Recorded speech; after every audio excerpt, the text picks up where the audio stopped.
My wedding dress went missing. Then I saw my sister wearing it. I should have known something was wrong when she stopped looking me in the eye. That's what I keep telling myself now, replaying every moment, every conversation, every subtle shift in behavior that I was too naive, too trusting, too stupid to recognize as the warning signs they were. My name is Delilah, and this is the story of how my own blood, my own sister, stole more than just a dress from me. She stole my dreams, my trust, and very nearly my sanity. But I'm getting ahead of myself. Let me start from the beginning, from the moment my world was perfect and I had no idea it was about to crumble beneath my feet. ## the perfect dress. 3 months before my wedding day I found it. The dress. Not just a dress, but the dress that would make me feel like the bride I'd always dreamed of being. It was hanging in the window of an exclusive bridal boutique in downtown Manhattan, practically glowing under the soft showroom lights like something out of a fairy tale. The moment I saw it, I knew. You know that feeling, that instant recognition when something is meant to be yours. That's exactly what happened. The dress was everything I'd imagined and more. Vintage-inspired ivory silk with delicate French lace cascading down the bodice, tiny seed pearls hand-sewn in intricate patterns that caught the light like morning dew, and a train that flowed behind like liquid moonlight. It was elegant, timeless, and absolutely breathtaking. It was also $15,000. I stood outside that boutique for 20 minutes, just staring through the window, calculating and recalculating our budget. James and I had been saving for 2 years, carefully putting aside money for our dream wedding, but $15,000 for a dress was... well, it was insane. It was more than some people's cars. More than our monthly rent. But God, it was beautiful. "You have to try it on," my sister Violet said, appearing beside me with 2 steaming coffee cups. She was always doing things like that, showing up with exactly what you needed exactly when you needed it. Or at least that's what I thought at the time. Now I wonder if she was already planning, already scheming, already measuring me for the betrayal that would come later.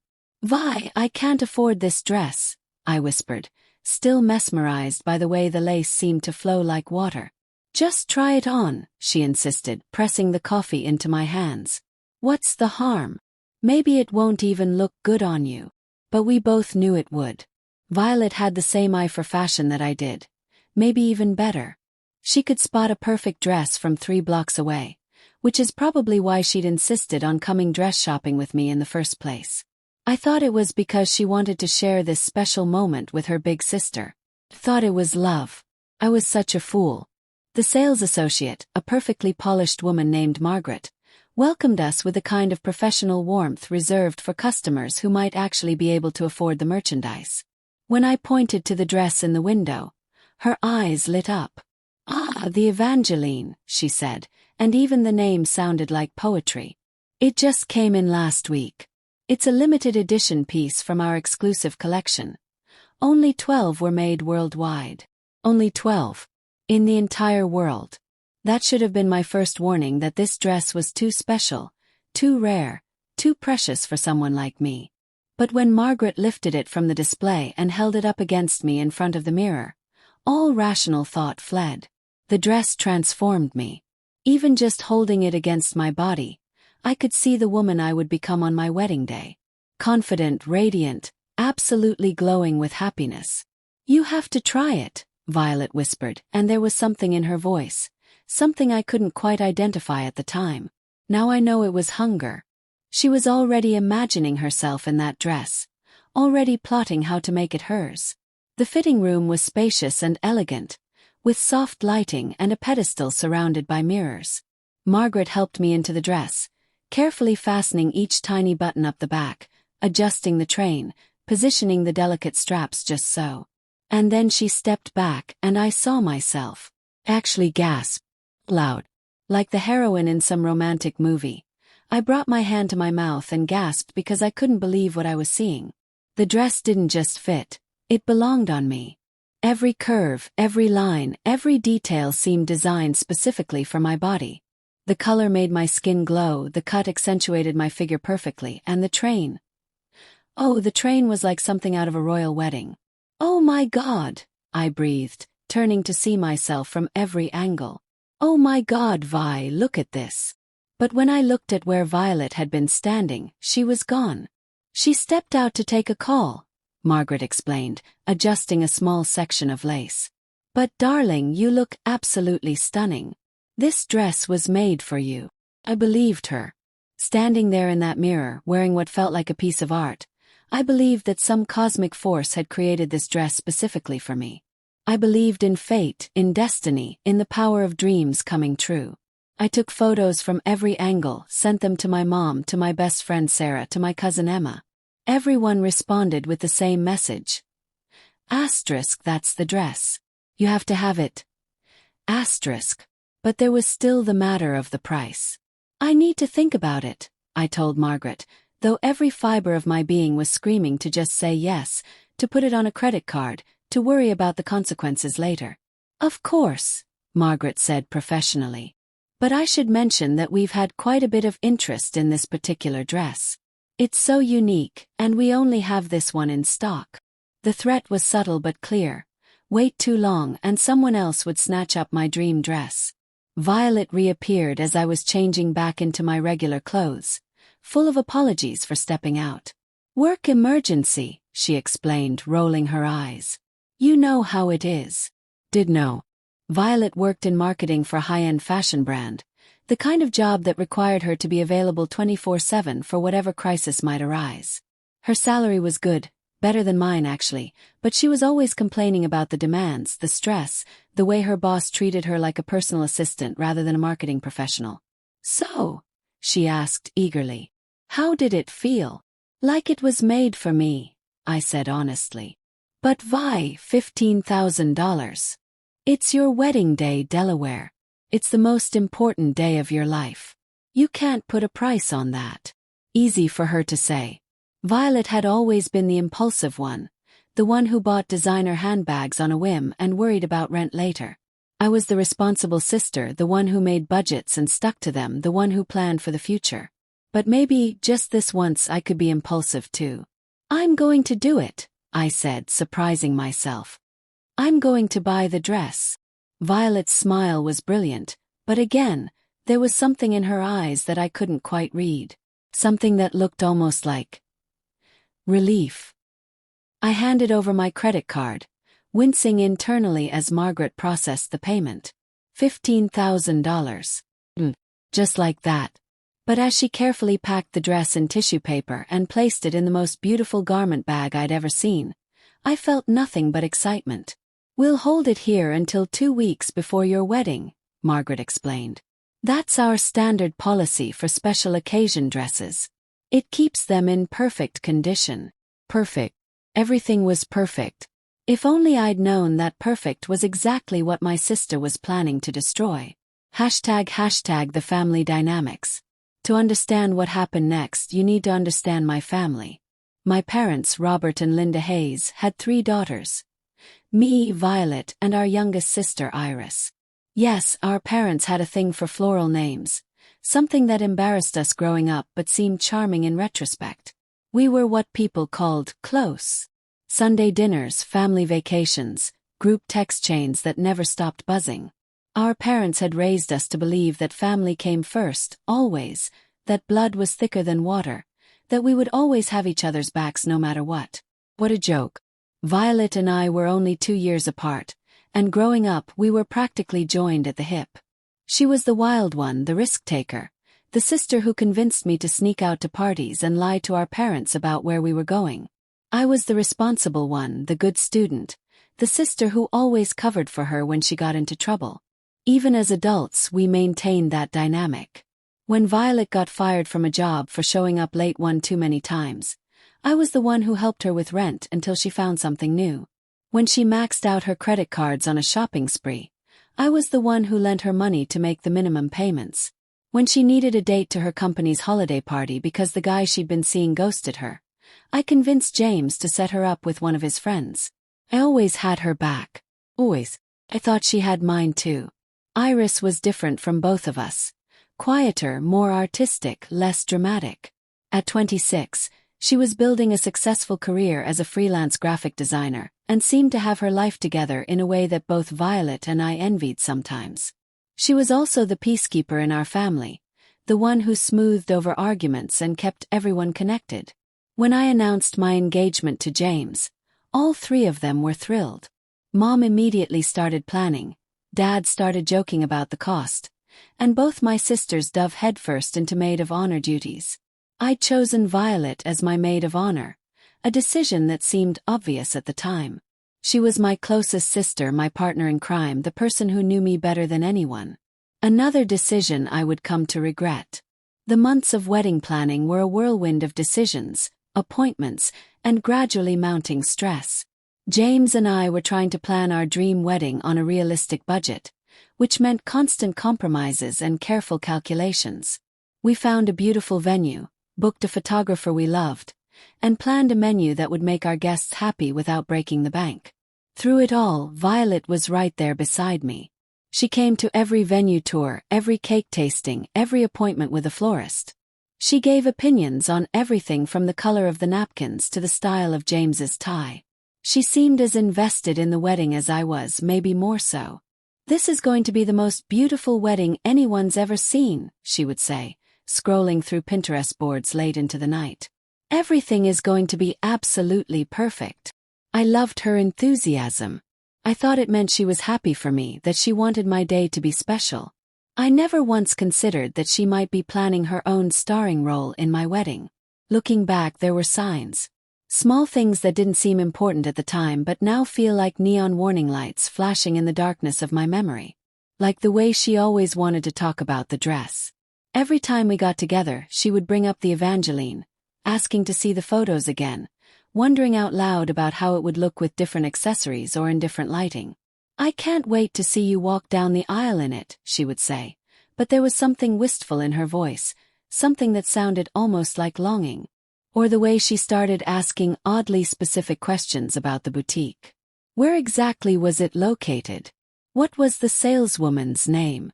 What were their policies about alterations and pickup? I thought she was just being thorough, maybe planning some surprise related to the wedding. I was so naive. There was also the matter of her dating life, or rather, her lack thereof. Violet had always been the sister with the active romantic life, the one who went on dates every weekend and had interesting stories to share. But in the months leading up to my wedding, she seemed to withdraw from dating entirely. "I'm just focusing on other things right now," she would say when Mom asked about her love life. "I don't have time for men." At the time, I thought maybe she was finally growing up, finally prioritizing her career over her social life. Now I wonder if she was saving her energy for something else entirely.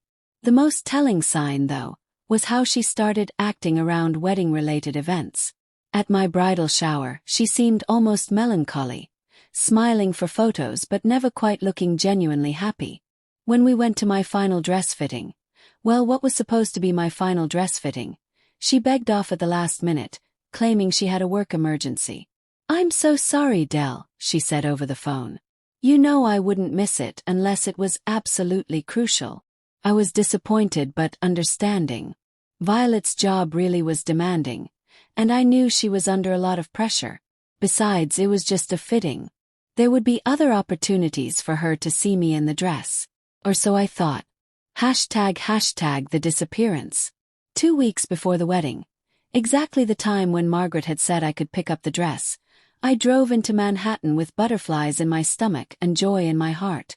The final fitting was scheduled for 2 p.m., and after that, I would finally take home the dress that would make me a bride. I'd been looking forward to this moment for months. In my imagination, I would slip into the Evangeline one final time. Margaret would make any last-minute adjustments needed, and then I would carefully transport it home where it would hang in my closet, waiting for the most important day of my life. The boutique looked exactly the same as it had 3 months earlier. Elegant, sophisticated, intimidating in that way that expensive places always are. Margaret greeted me with her professional smile, but something seemed off. She looked uncomfortable, nervous. "Ms. Hayes," she said, glancing toward the back of the store. "Thank you for coming in. I'm afraid there's been a situation." The butterflies in my stomach turned to lead. What kind of situation? Margaret wrung her hands, clearly struggling with whatever she needed to tell me. Your dress, she began, then stopped, then started again. The Evangeline that you purchased. Well, it's not here. The world tilted sideways. What do you mean it's not here? I asked, though some part of me already knew this was going to be bad. Very bad. Someone came in yesterday, Margaret explained, her voice getting smaller with each word. She had your receipt, your confirmation number, all of your information. She said she was picking up the dress for you because you couldn't make it yourself. My vision started to blur around the edges. Someone picked up my dress. She knew everything about your order. She even knew about the special alterations we'd made to the hem length. She seemed legitimate. What did she look like? I whispered, though I already knew. Deep down, in the part of my soul that was connected to hers by blood and shared childhood memories, I already knew. About your height, similar build. Dark hair, very fashionably dressed. She was quite charming, actually. She said she was your sister. The boutique spun around me. I gripped the counter to keep from falling over, my mind reeling with disbelief and horror and a growing rage that felt like fire in my veins. My sister, I repeated numbly. Yes, she said her name was Violet. She seemed very excited about the wedding, kept talking about how beautiful you were going to look. I think I made some kind of sound, a gasp or a sob or maybe just the noise of my heart breaking. Margaret looked increasingly distressed. Ms. Hayes, I'm so very sorry. She had all the right information and she seemed so legitimate. We had no reason to suspect. She stole my dress. The words felt surreal coming out of my mouth. My sister stole my wedding dress. Oh no, Margaret breathed, the full horror of the situation finally dawning on her. Oh no. This is a disaster. I'm calling the police immediately. But I was already pulling out my phone, my fingers shaking as I scrolled to Violet's number. It went straight to voicemail. Called again. Voicemail again. Vi, call me back right now, I said after the beep, my voice high and strange. I'm at the boutique and they're telling me someone picked up my dress. Call me back now. I tried calling my parents. No answer. I tried Iris. No answer. Where was everyone? Why wasn't anyone answering their phones? Ms. Hayes, Margaret said gently, we need to contact the authorities. This is theft. This is... No, I said quickly, surprising myself. No police. Not yet. Let me figure this out first. I couldn't process the idea of my sister, my beloved, trusted, closest confidant of a sister, actually being arrested. There had to be an explanation. Maybe it was a misunderstanding. Maybe she was planning some kind of surprise. Maybe she was keeping the dress safe for some reason and just hadn't told me about it. Even as I thought these things, I knew how pathetic I sounded, even to myself. But the alternative, that Violet had deliberately, calculatedly betrayed me in the cruelest way possible, was too awful to accept. I drove home in a daze, calling Violet's number obsessively. Each time it went to voicemail, my panic grew. I called her office, but her assistant said she'd taken a personal day. I drove by her apartment, but her car wasn't in the parking lot and no one answered when I buzzed her door. It was like she had vanished off the face of the earth. By evening I was frantic. James came home to find me pacing our living room like a caged animal, my phone pressed to my ear as I left yet another increasingly desperate voicemail for my sister. Babe, what's wrong? He asked, immediately sensing the crisis. When I told him what had happened, his face went through the same progression of emotions I'd experienced. Confusion, disbelief, anger, and finally, grim understanding. We're calling the police, he said firmly. James, she's my sister. She's a thief, he interrupted. Dell, she stole your wedding dress. Your $15,000 wedding dress. 2 weeks before our wedding. The weight of it hit me all over again. 2 weeks. I had 2 weeks to find a new dress, plan alterations, figure out what to do. Even if I could find something else, which seemed impossible given the short timeline, it wouldn't be the Evangeline. It wouldn't be the dress I'd dreamed about for months. That night I barely slept. I kept checking my phone, hoping for a call or text from Violet with some explanation that would make this all make sense. Instead, I got radio silence. The next morning brought no answers, only more questions. Violet's phone was still going straight to voicemail. She hadn't shown up at work. Her apartment remained empty. And then around noon Iris called. "Del," she said, and I could hear the strain in her voice immediately. "I think I know where Violet is. ## the discovery. She's at the Rosemont Inn," Iris said, her voice tight with something that sounded like dread. "That little bed and breakfast up in the mountains. She checked in yesterday and Del, she's not alone." My blood turned to ice water. "What do you mean she's not alone?" "She's with someone. Man. They're registered as Mr. and Mrs." Iris paused, and I could hear her breathing heavily. "They're registered as Mr. and Mrs. Davidson." Davidson. That was James's last name. The name I would be taking in exactly 13 days. "How do you know this?" I whispered. "She posted something on Instagram last night.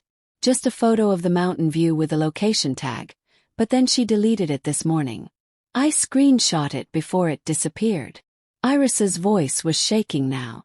"Del, I think she might be wearing my dress," I finished, the words tasting like poison in my mouth.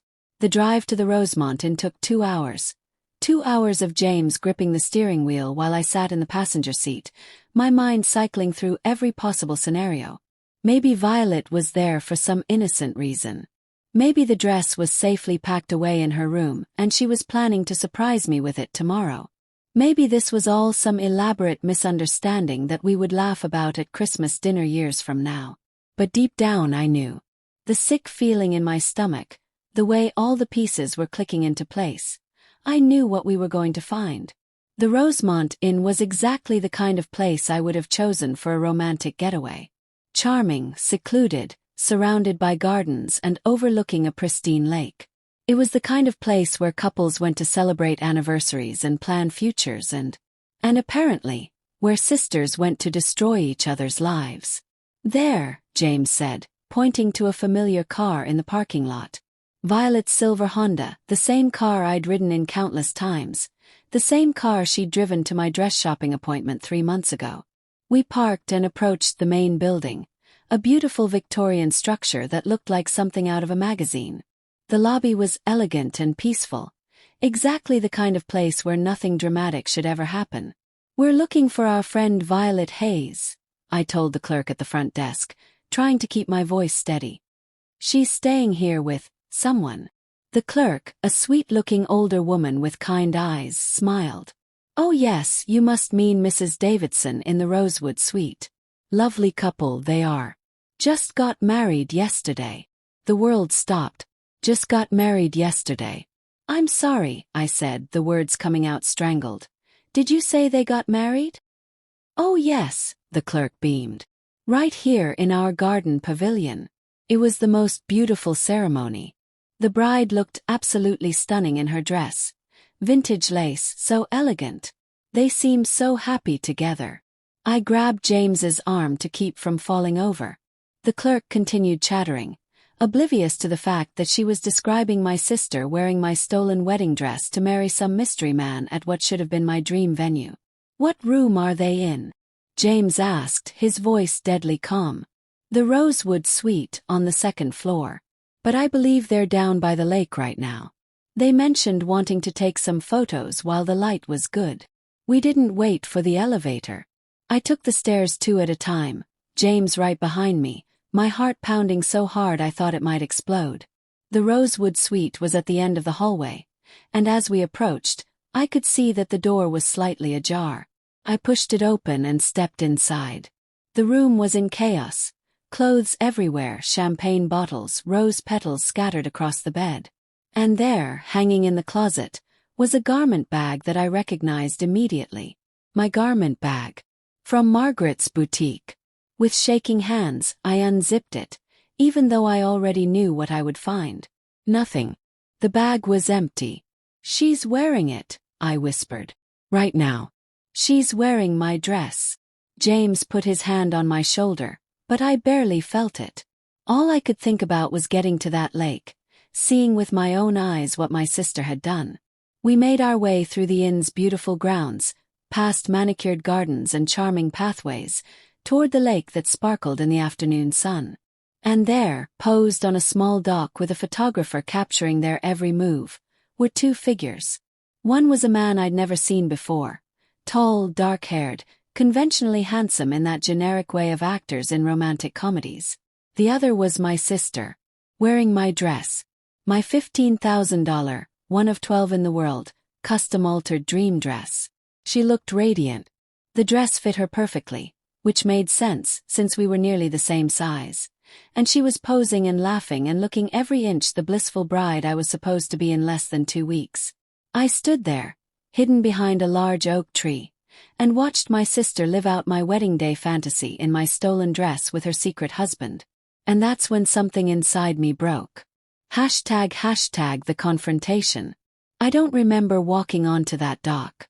One moment I was hidden behind the tree, paralyzed by shock and disbelief, and the next I was standing directly behind the photographer, close enough to hear Violet's laughter, close enough to see every intricate detail of my dress as it caught the golden afternoon light. She was even more beautiful than I had been in my imagination. The dress transformed her the same way it had transformed me, made her look like something out of a fairy tale. But it was my fairy tale she was living. "Violet," I said. My voice was quiet, but it cut through the romantic atmosphere like a knife. The photographer lowered his camera. The man I didn't recognize turned around with confusion written across his face. And Violet. Violet went white as the pearls on my stolen dress. "Delilah," she breathed, and I could see her mind racing, trying to figure out how to explain this. Trying to figure out how to talk her way out of the inexcusable. "My dress," I said, still in that same eerily calm voice. "You're wearing my wedding dress." The photographer looked between us, clearly sensing drama but not understanding the situation. The mystery man stepped forward, protective instincts kicking in. "I'm sorry, who are you?" he asked. "I'm her sister," I said, never taking my eyes off Violet. "And she stole my wedding dress to marry you." The words hung in the air like a bomb that hadn't exploded yet. Violet's new husband looked from me to her, confusion giving way to something that looked like dawning horror. "Violet," he said. "What is she talking about?" But Violet was staring at me with an expression I'd never seen on her face before. Not guilt, not shame, not even embarrassment. Defiance. Pure, unashamed defiance. "I can explain," she said, but her voice was steady, not pleading. "Explain," I repeated, and now I could feel the rage starting to build. Hot and righteous and unstoppable.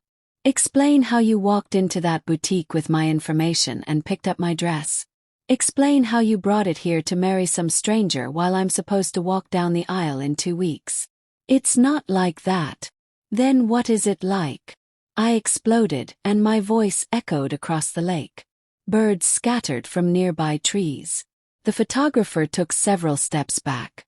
Violet flinched, but she didn't back down. "You don't understand, Delaware. This dress. It was meant to be mine." Actually laughed. A harsh, bitter sound that didn't sound like it came from me. "Meant to be yours. Bought it. Paid for it. I've been planning my wedding around it for months. And I've been planning my whole life around having what you have," she shot back, and now the truth was starting to pour out. "Do you have any idea what it's like being your sister? Perfect Delilah with her perfect job and her perfect fiancé and her perfect life. Perfect." I stared at her in disbelief. "Violet, I've spent my entire adult life helping you, supporting you, covering for you. Pitying me," she corrected. "Always the responsible big sister. Always there to clean up my messes. Do you know how humiliating that is?" Her new husband was looking increasingly uncomfortable. "Maybe we should discuss this privately," he suggested. "No," I said firmly. "We're discussing this right here, right now. I want to know who you are and how my sister convinced you to marry her in my stolen wedding dress." He introduced himself as Marcus. Marcus Chen, a doctor she'd met at some charity event 2 months ago. 2 months. She'd known him for 2 months and married him in my dress. She told me she was planning a surprise wedding, Marcus said, looking increasingly sick as the reality of the situation became clear. She said her family would be so excited, but she wanted to do something spontaneous and romantic first. Just the two of us. A surprise wedding, I repeated flatly. In a stolen dress. I didn't know it was stolen. Marcus protested. She said it was a family heirloom, something that had been passed down. A $15,000 family heirloom. The number seemed to hit him like a physical blow. He turned to Violet with an expression of betrayal that I recognized all too well. Violet, what have you done? But she was still focused on me, still defiant, still somehow making this about her own grievances rather than her unforgivable actions. You want to know the truth, Dell? The truth is that I'm tired of being your charity case. I'm tired of watching you get everything while I get nothing. Perfect job, perfect man, perfect life, perfect wedding dress. When do I get to be the special one? When do I get to be the bride everyone envies? So you stole from me. I was incredulous. You committed an actual crime because you were jealous? I didn't steal anything. I took what should have been mine in the first place. That's when James, who had been standing silently beside me this entire time, finally spoke up. You're insane, he said simply. Violet, you're completely insane. She turned her fury on him then. And you're perfect, right, James? Never done anything wrong, never hurt anyone, never. Never stolen my fiancé's wedding dress, he interrupted coldly. So yeah, compared to you right now, I'm a saint. The photographer cleared his throat awkwardly. Should I leave? Yes, I said without looking at him. Leave. And delete whatever photos you took. This wedding is a sham. Marcus stepped toward me. His face a mask of mortification and regret. Ma'am, I had no idea. If I had known, God, I would never have gone along with this. I'm so sorry. I believed him. He seemed genuinely horrified by what he'd learned, genuinely remorseful about his unwitting role in Violet's betrayal, which just made the whole situation even more tragic. The dress, I said, turning back to my sister.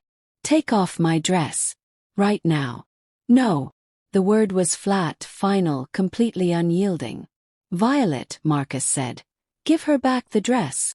No, she repeated, her chin rising defiantly. I'm not taking off my wedding dress. It's not your wedding dress. I screamed, and this time I didn't care who heard me. It's mine.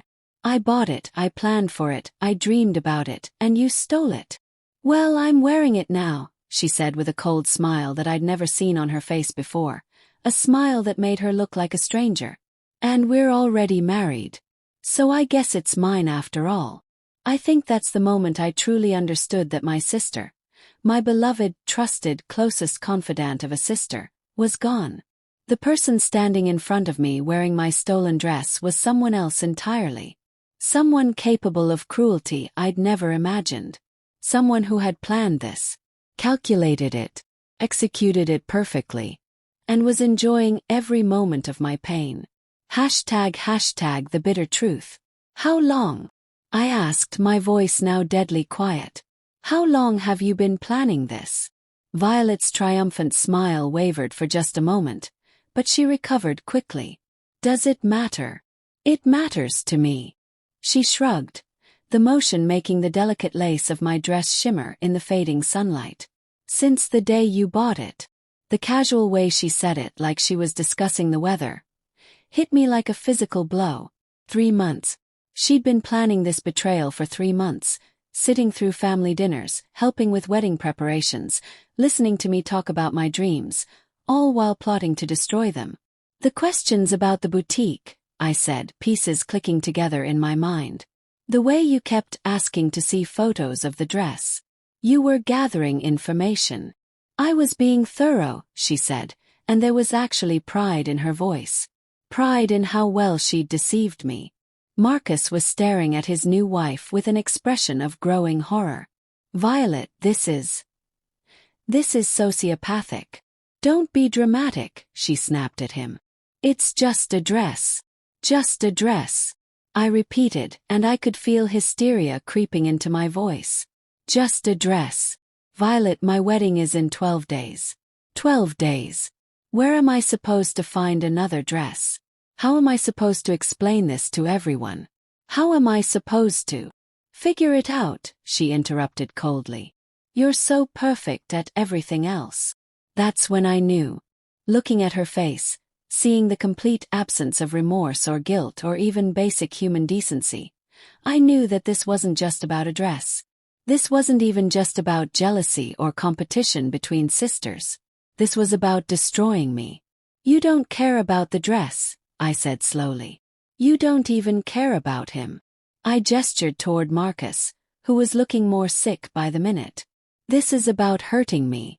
This is about ruining my wedding. Maybe, she said with that cold smile again. Or maybe I just wanted something beautiful for once in my life. You could have bought your own dress. You make good money, you could have. But I wanted this dress, she said, running her hands over the silk possessively. I wanted the dress that made you look so perfect, so radiant, so special. I wanted to know what that felt like. So you stole it. So I took it. The semantic difference was apparently important to her, but it didn't matter to me. Theft was theft.